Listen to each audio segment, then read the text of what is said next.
Marco A. Almazán, del libro Cien años de humedad. Prólogo, in memoriam.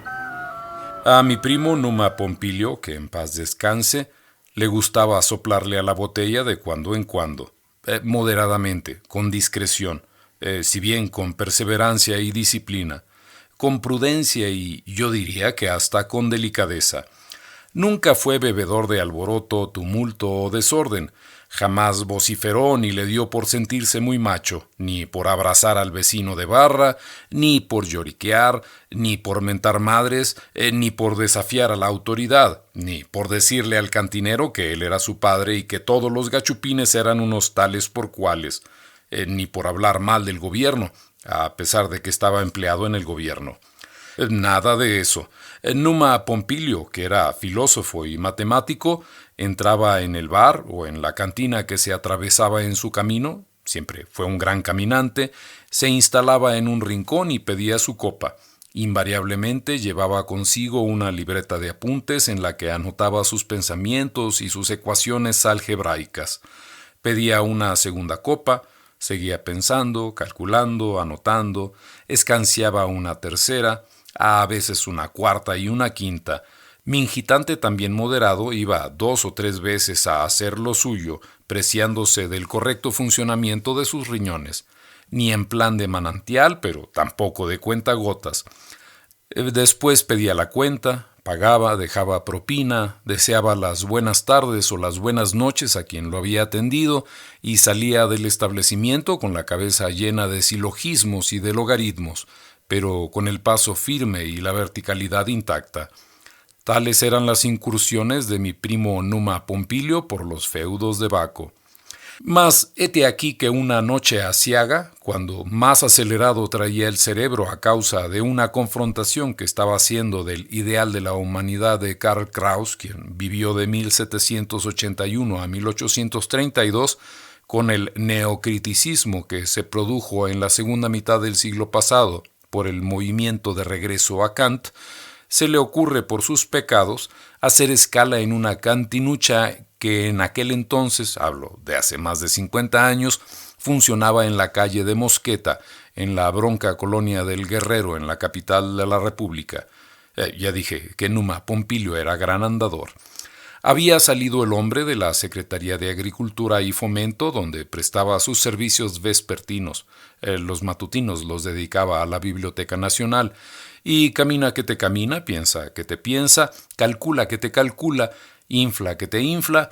Empezó a deambular por la calle de Tacuba y luego continuó por la avenida Hidalgo hasta llegar a San Fernando, donde inconscientemente torció a la derecha y se internó en la colonia Guerrero.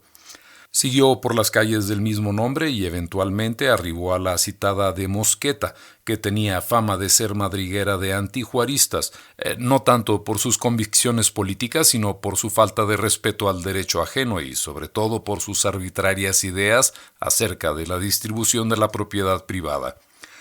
En aquella época había un paraje al que denominaban las Trancas de Guerrero, donde se decía que en los velorios se robaban hasta el muerto.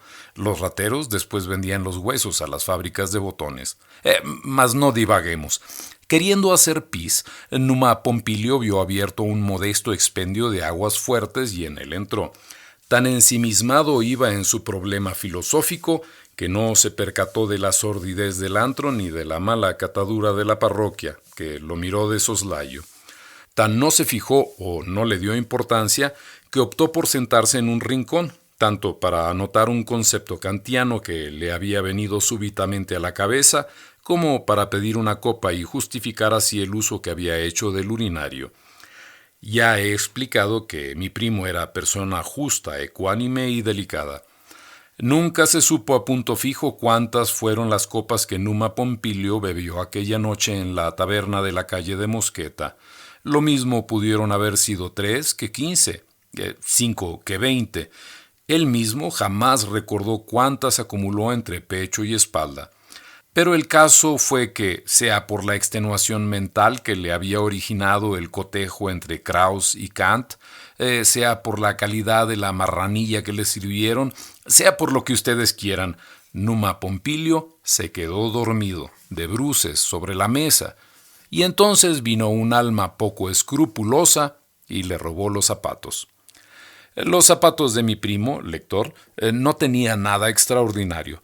Numa Pompilio no era ostentador ni gustaba de apantallar, como se dice ahora. Además, nunca tuvo tanto dinero como para andar con zapatos italianos de piel de ante o ingleses de cuero de cocodrilo.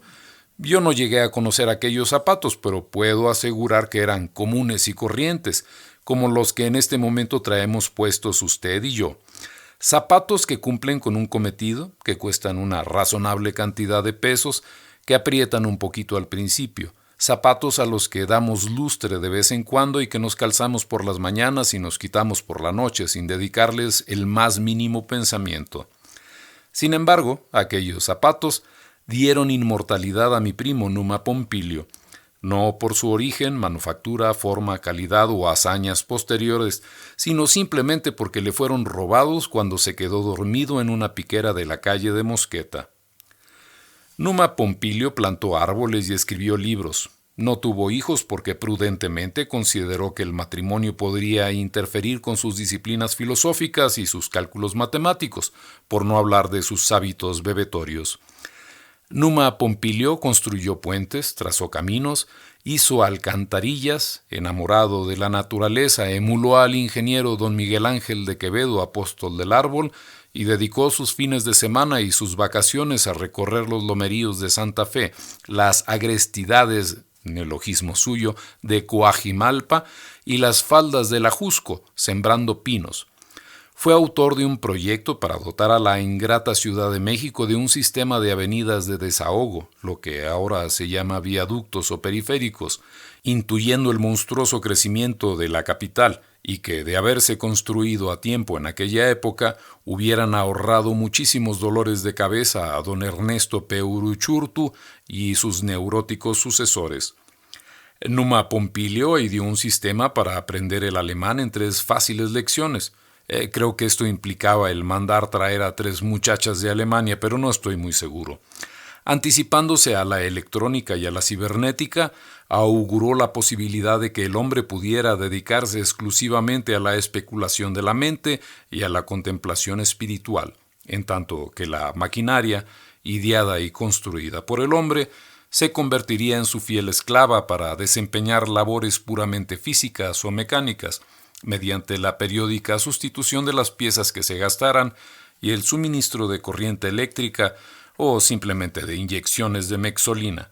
Mi primo llegó a tales extremos e inventiva, y tengo documentos para probarlos, que ideó el cohete de retropropulsión para ir a la luna. Una vez que, encontrándose sumido en las profundidades meditaciones en la Alameda, un niño le pidió que le inflara un globo. Obsequioso como de costumbre, Numa Pompilio se lo infló. Al entregárselo, se soltó el pivote y el globo salió disparado hacia arriba y adelante, con todo y el chico. Numa Pompilio inclusive llegó a proponer al Vaticano que se redujeran los 10 mandamientos a 5 para mayor posibilidad de cumplirlos. Sin embargo, más de medio siglo después, solo se le recuerda porque le robaron los zapatos al quedarse dormido en una cantina. El hurto de las prendas ocurrió hace más de 50 años, como queda dicho. A los pocos meses falleció mi primo, no a consecuencia de que le hubieran dejado descalzo, tenía otro par de zapatos de repuesto, sino por haber cruzado la vía del ferrocarril leyendo a Hegel, justamente en el momento en que venía el tren de Ciudad Juárez con 2 días de retraso. Pasaron los años.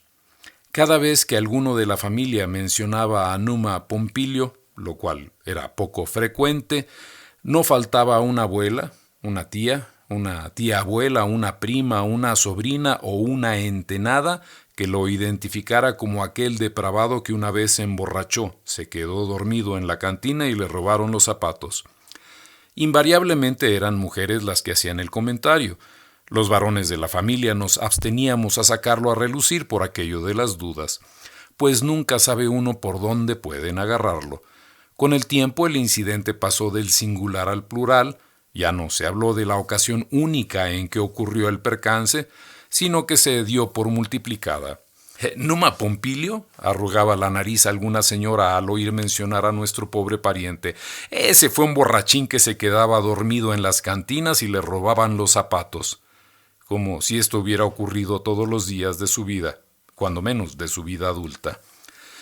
Hace muchos años ingresé en el Servicio Exterior Mexicano y anduve dando tumbos por el mundo. Nueva York, Londres, Beirut, Nueva Delhi. Después viví mucho tiempo en España. Cuando hace relativamente poco volví a México, fui a cenar a casa de mi madre. Después de tan largo periodo de ausencia, empecé a preguntarle por la familia. ¿Y mi tío Frumencio? Uy, creo que se murió o se fue de bracero a Estados Unidos. Siempre fue un perfecto tarambana. ¿Y mi tía Ruperta?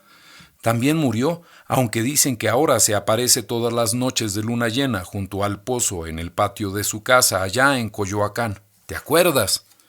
Me acuerdo de Coyoacán, de la casa, del patio y del pozo, pero no me acuerdo de que se apareciera tía Ruperta. Ay, claro que no. Cuando tú te fuiste aún vivía. Cuando tú te fuiste creo que aún vivía hasta don Sebastián Lerdo de Tejada. En aquella época Ruperta solamente se aparecía aquí en mi casa para pedirme prestado. Ah, ¿y mi primo Wolframio? Uy, está riquísimo. Se fue a Tampico y además de que descubrió petróleo en el baño de su casa, tuvo la prudencia de contraer nupcias con una hija del que entonces era director de Pemex. Ay, bendito sea Dios. Ay, no mezcles a Dios en cuestiones de petróleo, rezongó mi madre ajustándose el chal. Acuérdate de lo que dijo López Mateos a propósito de los veneros que escritura el diablo. López Velarde, me atreví a corregir. Es igual, todos los del gobierno son unos pillos. ¿Y mi prima Clementina? Sigue teniendo hijos. Creo que va en el 9º o 10º de la tarde. No supo de los beneficios de la píldora, comenté frívolamente. Mi madre me lanzó una dura mirada de reproche. En nuestra familia, a excepción hecha del hereje de tu abuelo Nicolás, mi suegro, todos hemos sido fervientes católicos apostólicos romanos.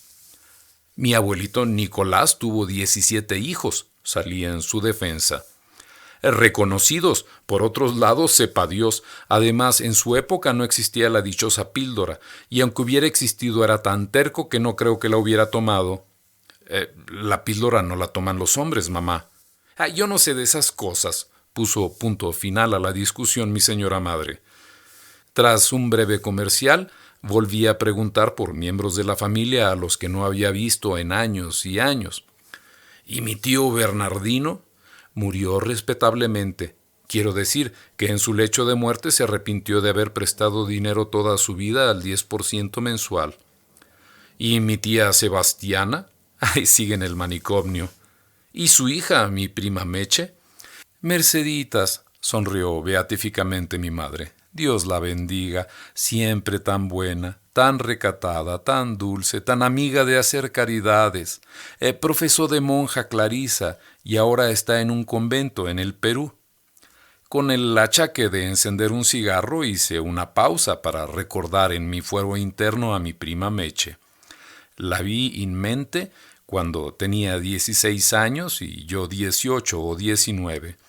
Ella llena de trenzas castañas, de rubores y de turgencias incipientes, y yo lleno de barros y de urgencias trepidantes. La vi siempre en la película de mi recuerdo, desfallecida, tumbada sobre la hojarasca bajo los manzanos que tenía el tío Bernardino en su rancho de Huejotzingo, y no pude menos que estar de acuerdo con lo que acababa de decir mi madre. Mi prima Meche, siempre tan buena, tan dulce, tan recatada, pero amiga de hacer caridades. Sacudí la cabeza para alejar fantasmas de tiempos tan idos y lejanos y volví a formular preguntas sobre la parentela. ¿Y Goyito, mi sobrino, a quien no conozco, pero del que una vez me escribiste diciéndome que prometía mucho en el colegio alemán? Ay, resultó medio comunistón, mejor dicho comunistón y medio, con decirte que lo descalabraron cuando lo de Tlatelolco. ¿Y dónde está ahora? En la cárcel, claro.